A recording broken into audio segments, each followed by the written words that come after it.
Bonjour à tous, bienvenue sur la chaîne Mon Petit PEA. Alors je précise que je ne suis pas un professionnel, encore moins un conseiller financier, ni un trader pour compte propre, dans le sens où je ne vis pas de mon PEA. Je suis simplement un particulier qui souhaite partager les résultats de son PEA au fil des mois. Alors comme vous le savez, 2022 n'a pas été de tout repos concernant la bourse et les investissements en général. Au 1er janvier 2022, mon portefeuille était évalué à 94 080 €. Et au 31 décembre, il est évalué à 106 792 €. Il faut savoir qu'en janvier 2022, j'ai procédé à un apport de 10 000 €. Je vous dirai dans une autre vidéo qui sera dédiée à l'historique de mon PEA quels ont été mes apports depuis sa création. J'ai donc une performance nette de 2 712 € si je retrace mon apport de 10 000 €. Cela correspond à un rendement de 2,88%. Ici, vous avez la performance brute, mais qui est une estimation puisque je ne connais pas le total de mes frais de courtage en 2022. Bourse Direct, qui est la plateforme que j'utilise, publiera le montant de mes frais de courtage au mois de mars. Mais en prenant en compte mon nombre d'ordres, qui est plutôt élevé cette année, et en le comparant aux années précédentes, je m'attends à quelque chose comme 600 € de frais cette année. Donc c'est pourquoi j'arrive à une estimation d'environ 3 300 € de performance brute. En tout cas, la performance nette n'est pas une estimation, c'est la performance réelle puisque les frais ont déjà été payés au courtier lors des passages d'ordre. Personnellement, j'aime bien connaître combien me coûte la plateforme pour mieux optimiser mes ordres dans les années à venir. Au 31 décembre 2022, le montant de mes liquidités s'élève à un peu plus de 26 000 €, donc environ 25% du portefeuille. J'accuse une moins-value latente de 11 477 € sur l'année. Plus précisément, ce chiffre correspond à la différence entre le montant des plus ou moins values au 1er janvier 2022 et le montant de mes plus ou moins values au 31 décembre 2022. Ce chiffre s'explique principalement car j'ai réalisé 3 ventes importantes en 2022 qui ont fait basculer des plus-values latentes en plus-values réalisées. C'est pourquoi on retrouve dans cette ligne 11 843 € de plus-values réalisées. On verra le détail de ces prises de bénéfices dans quelques minutes. Ensuite, on retrouve la somme de mes dividendes perçus en 2022, soit 2 346 €, ce qui fait un rendement des dividendes annuels de 2,24%. Donc si je soustrais les dividendes à ma performance nette, j'obtiens une performance quasi nulle de 0,39% sur l'année. On passe maintenant à l'évolution mensuelle du portefeuille. Comme je l'ai dit, j'ai procédé à un apport de 10 000 € mi-janvier 2022. Donc pour faciliter le graphique, j'ai estimé l'avoir fait au 1er janvier 2022. Comme sur la majorité des portefeuilles, on voit que mon PEA a touché un point bas en octobre, et que le rebond de fin d'année a empêché un exercice 2022 négatif. Voici un graphique où je le compare aux différents indices que sont le CAC 40, l'Eurostoxx 600 et le CAC 40 dividendes réinvestis. Comme c'est un PEA, ça ne sert à rien de le comparer au S&P 500 ou à un autre indice étranger. On remarque qu'il s'écarte à la hausse des principaux indices au mois de février-mars, c'est-à-dire au début de la guerre en Ukraine, ce qui vous donne un indice sur une partie de la composition de mon portefeuille. Concernant le reste de l'année, mon PEA a suivi la tendance générale, excepté au mois de décembre où il a de nouveau surperformé les indices. On va voir à présent les raisons de ces surperformances. Alors on se retrouve sur mon courtier Bourse Direct. On peut voir que le portefeuille est valorisé à un peu plus de 110 000 €, soit 4 000 € de plus qu'au 31 décembre, tout simplement car j'enregistre au 6 janvier 2023 et que le marché a très bien rebondi en ce début d'année. Mais je n'ai procédé à aucun ordre en 2023. Donc vous avez accès à la totalité de mes lignes que je possédais à la clôture 2022. Donc là j'actualise pour vous montrer que c'est bien un vrai portefeuille. Donc si je clique ici, ça s'ouvre. Je peux classer par pourcentage du portefeuille. On peut voir que j'ai 34 titres, donc c'est pas évident à visualiser sur une page. Donc j'ai fait une capture et on va regarder ça ensemble. On voit bien que ma plus grosse exposition concerne le titre Vinci. Ensuite on retrouve Total, Nemetschek, Beneteau et Elis. Donc ça donne un top 5 qui représente 26% du portefeuille. Le portefeuille se conclut par les lignes Atos, ABC Arbitrage, Nekon et Ipsos. Donc c'était pas la même composition il y a un an puisque comme je vous l'ai dit, j'ai procédé à 3 grosses ventes en 2022. Ces 3 ventes concernaient Total, Thales et Ipsos. Ces titres ont progressé en 2022 de 32% pour Total, 59% pour Thales et 42% pour Ipsos. Total et Thales étaient d'ailleurs les 2 plus fortes progressions du CAC en 2022, et Ipsos la 4e meilleure performance du SBF 120. Ces 3 entreprises ont permis à mon portefeuille de rester à l'équilibre. Et j'ai décidé en novembre de vendre 50% de mes actions Total, 90% de mes actions Thales et 90% de mes actions Ipsos.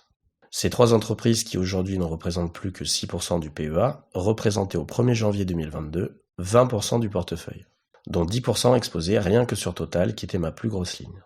Comme on l'a vu, après ce remaniement, on constate que Total reste néanmoins ma deuxième plus grosse ligne malgré 50% d'actions vendues. La vente de Total, Thales et Ipsos m'a généré une plus-value totale de 9 500 €. Alors j'en profite pour rappeler qu'il n'y a pas de taxe sur les plus-values lorsque vous détenez un PEA depuis plus de 5 ans. Donc si vous souhaitez ouvrir un PEA dans les années à venir, je vous conseille de le faire maintenant, même si vous n'avez pas les finances. Il vous suffit de créditer seulement 50 € sur votre PEA, la procédure prend 5-10 minutes, ça déclenchera le compte à rebours fiscal des 50 détentions de votre PEA, pour être exonéré des taxes sur les plus-values. Il n'y a pas de dépôt minimum sur Bourse Direct, ni de frais de garde ou d'abonnement. Même si vous ne réalisez aucune transaction, ce qui compte c'est la date de votre premier dépôt. Et si vous utilisez mon code parrainage, vous aurez également 50 € supplémentaires crédités sur votre solde d'espèces de votre PEA. Vous pouvez bien sûr ouvrir un PEA sur Fortuneo ou même chez Boursorama. J'ai également un code parrainage si vous le souhaitez dans la description. Donc on revient à ce tableau. Alors pourquoi j'ai vendu ces 3 actions? Il faut savoir que j'étais à plus de 113% de plus-value sur Thales. L'entreprise était à son plus haut historique à cause de la guerre en Ukraine. Ne pas prendre ses profits maintenant, ce serait revenu à espérer une continuité de la guerre ou pire, une escalade. Donc c'était pas du tout mon souhait de me satisfaire de ce genre de situation. Et puis il faut aussi prendre en compte le dividende.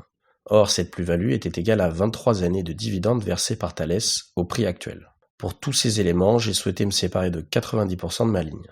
Et j'ai gardé un petit reliquat car mon PRU était relativement bas. Pour Total, cela représentait 5 ans de dividendes et l'entreprise était proche de ses plus hauts historiques. Mais parce que je pense que Total peut continuer de croître, je n'ai vendu que 50%. Pour Ipsos, mon rendement était de 171% et il suffit de voir ce graphique pour comprendre qu'il était peut-être temps de prendre ses profits, même si ça ne signifie pas que l'entreprise va s'arrêter de croître. Comme pour Thales, j'ai gardé 10% de mes parts puisque mon PRU était relativement bas. Dans ce tableau, vous pouvez voir les titres que je possédais au 1er janvier 2022 et que je possède toujours au 31 décembre dans leur intégralité, donc sans avoir réalisé aucun mouvement dessus. On voit que la moyenne des rendements de ces entreprises est bien équivalente à celle du CAC 40 et du SBF 120, c'est-à-dire moins 10%. Si j'ajoute les 3 titres stars, j'obtiens bien un rendement proche de l'équilibre. Voici le tableau des titres que j'ai rentrés en portefeuille au cours de l'année 2022. Donc majoritairement des titres du secteur discrétionnaire, c'est-à-dire des biens et services non indispensables. Ce sont des titres très cycliques et fortement exposés à l'économie. C'est le cas des entreprises comme HelloFresh, Katana, Inditex, Maison du Monde, Adidas ou encore Zalando, qui sont immédiatement délaissés quand le pouvoir d'achat des ménages baisse. L'idée est d'acheter ces titres au pire moment pour profiter d'une décote importante et de les revendre lorsque l'économie sera au beau fixe, en espérant que ces entreprises puissent survivre entre-temps. C'est donc une stratégie plus spéculative. J'ai également entré en portefeuille Vicat et Ruby dans une stratégie de dividende. Donc maintenant, on va voir le détail complet de mes ventes, car en plus des ventes de Total, Thales et Ipsos, j'ai réalisé un peu de stock picking pour m'adapter au marché qui était très volatile. J'ai tenté quelques coups en plus de travailler certains PRU à la baisse.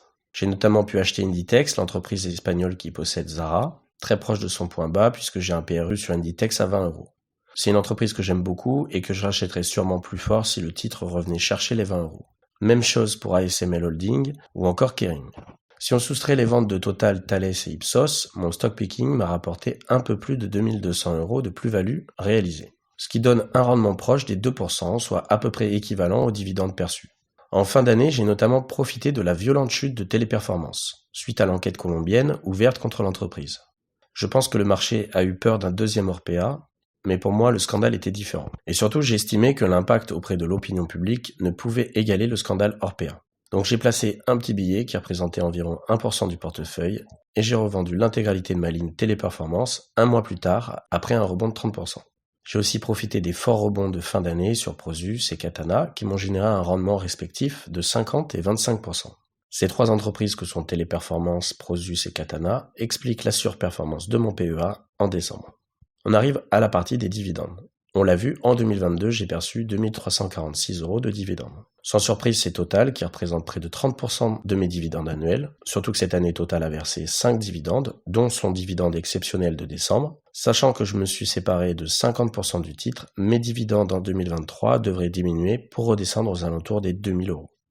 Pour résumer 2022, je suis plutôt satisfait de l'évolution de mon portefeuille, et notamment des liquidités qui s'élèvent pratiquement à 25% du PEA. On peut voir ici l'évolution de mes liquidités au cours de l'année. Donc on voit bien les 3 ventes majeures que j'ai réalisées au mois de novembre, puisque mes liquidités ont bondi de 8 000 à 26 000 euros. Ce qui me permet d'aborder 2023 plus sereinement. Ici, on peut voir l'évolution des montants investis, donc hors valorisation des titres. On voit que sur l'année, j'ai augmenté le montant investi de pratiquement 10 000 euros, puisque j'ai commencé l'année à 58 000 et je clôture l'année à 67 000 euros. Donc c'est à peu près l'apport que j'avais fait en janvier 2022. Je pense aussi avoir bien renforcé à la baisse certains titres, ce qui devrait m'éviter de faire un trop gros volume d'ordre en 2023, même si on ne sait jamais ce que la bourse nous réserve. Et surtout, j'ai évité le piège Orpea, et je le dois principalement à la vidéo de la chaîne EIP, Épargne Investissement et Patrimoine, une chaîne YouTube que j'estime beaucoup et qui a fait une super vidéo très détaillée qui expliquait pourquoi il fallait rester méfiant sur Orpea et ne pas forcément y voir une opportunité. Donc, je leur remercie fortement. Concernant ma stratégie en 2023, je compte réorganiser une partie du PEA qui ne me satisfait pas, mais je ferai une vidéo dédiée pour en parler. La prochaine vidéo portera sur l'historique de mon portefeuille depuis sa création.